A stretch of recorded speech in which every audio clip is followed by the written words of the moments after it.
Hi everyone, my name's Hayley and welcome to our new Nelson and Colne College A Level podcast. We've got a kind of collection of people with us here today. Could we just start by just sort of introducing ourselves a little bit, please? So my name's Fionnuala Swan and I'm Assistant Principal with responsibility for A Levels at Nelson and Colne College. My name's Cora, I'm a second year A Level student at Nelson and Colne. Okay. My name is Emma Cox. I teach sociology and psychology A Level, and I also have responsibilities for A Level personal development. My name's Isaac. I'm a second year student at Nelson and Colne College. I'm Noor. I'm second year student at Nelson and Colne College. Excellent. Can I just quickly ask what are you studying? And you've just mentioned you're all second year, so have you applied anywhere yet? Have you done that exciting kind of university or secured jobs or anything like that? Cora, do you want to start? Yeah, so I applied for English literature and I got into Durham University was my first choice. So Excellent, well done. What about you, Isaac? I applied for history and I got into Durham, which is a good university. Yes, brilliant. Well done, you. Yeah, I applied for dental therapy and hygiene, so Leeds, Liverpool, Bristol, Birmingham and King's, and I've not heard back yet, so still waiting. Fingers crossed, yeah. Fingers crossed. Okay, so we have one of our phenomenal tutors here with us who teaches psychology and sociology as well as doing lots of other wonderful things here at college. So you're quite, a big part of our family here at Nelson and Colne College. You've been with us a while. So tell us, what is it about your subjects that you particularly enjoy? I mean, it's a big question. Put that into two parts. First bit about why I love the subject. The subject is about people, and people fascinate me, and I think they're very fascinating for lots of other people as well. I think studying social science is something that, the benefits of studying that subject can't be understated. Whatever career, field or industry you're going into, you usually have to work with people, and so you need to know a lot about how people think, operate, the structures around them that manipulate and, coerce us to do the things that maybe we don't realise that we're doing. And so I think that being able to share that with the students is fantastic, and, seeing a lot of the students engage with that as well and wanting to go off to relevant destinations is brilliant. Why do I love teaching it at college here? I mean, I was a former student myself and I studied psychology here many moons ago now. And so it was a natural fit for me to come back to a college that supported me so much as a student when I was here, to do the same thing for other students as well, and to also get them excited about this subject that I really love as well. So, yeah. Yeah, brilliant. What university did you go to? Edinburgh. So joint honours for sociology and psychology. And again, I wouldn't have been able to go to that destination unless I had so many wonderful members of staff supporting me. I remember Joe Malpass very fondly, my psychology teacher, who said, you know what, a B grade for your AS is not enough, we need you to get an A star. And so I resat all of my first year exams again, and lo and behold I got an A star because she motivated me and she pushed me to do even better than I thought I could have done. So yeah, I'm really grateful to be able to have had that experience here and to give a similar experience to my students as well. So yeah. And that's the power of a really good teacher, a tutor. It could really make a difference, can't it? So I'm going to put you on the spot a bit here, Noah, because Em's one of your teachers for psychology. But how would you say the tutors here at college really kind of help with your learning, like bring the subject to life and things like that? I think the main thing is when we're in lessons, we can tell that our teachers really like the subject. Like she absolutely loves psychology, and you can tell. So we're in psychology and she's just trying to, it's not just understanding what we're doing within the spec, it's actually understanding the subject as a whole. So trying to get us to watch murder documentaries, like who doesn't love a good murder documentary and things like that. So it's just the wider experience as well as what is in the spec. Yeah. Brilliant. And have you found similar with your tutors in different subjects? What is there anything that stands out that you think, that really kind of emphasised that point or brought it off the page? Yeah, my tutor Matt, relevant to that point, I suppose he definitely always encourages to go the extra mile within the context of our course. He always encourages to do wider reading and look for sources that we might not have to use in the exams themselves, but can give us that additional contextual knowledge for the exams and can kind of accommodate our capacity to actually reason and answer the questions while broadening our own knowledge just for the sake of having it really and just enjoying our subject, which he really manages to encourage quite well by having the sort of policy of wider reading, I suppose.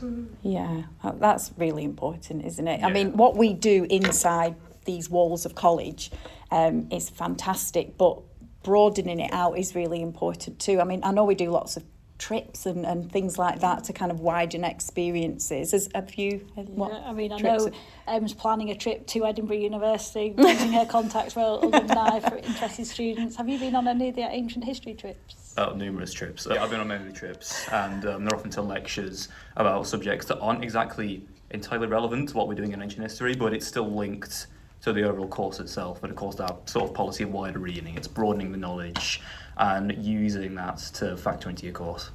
Yeah, I'm just going to add on to that point as well that, trips and visits, those are the things that students remember when they've been at college. And as much as we'd like to think as staff that they remember every single lesson that they were part of, it's those wider experiences that really stick with the learners.